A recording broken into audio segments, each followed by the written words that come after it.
Первый театр. Здравствуйте, счастливые родители детей от года до 3 лет. Мы хотим вам рассказать про первый театр для ваших детей. В городе много театров, в репертуаре которых есть спектакли для маленьких. Обычно в таких театрах традиционное устройство зала, и вашему ребенку будет сложно просидеть весь длинный спектакль на одном месте. В традиционном спектакле ребенку придется только смотреть, а ведь маленькие дети познают мир через тактильные ощущения. В обычном детском спектакле много непонятных слов, и часто сам материал не детский.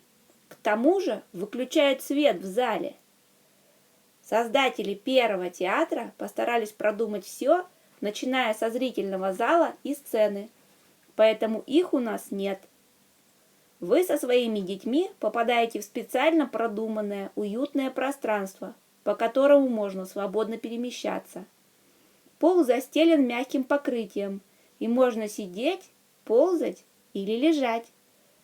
В первом театре зрители принимают участие в действии, и вашему малышу не будет скучно. Кукол и сценографию мы делаем безопасными для детей. Сам сюжет спектакля завораживает малышей, и в нем нет конфликта. Мы используем экологичные материалы и бытовой безопасный свет. В спектаклях первого театра почти нет слов, поэтому они будут понятны самому маленькому зрителю. В финале каждого спектакля ребенок получит необычный подарок от первого театра.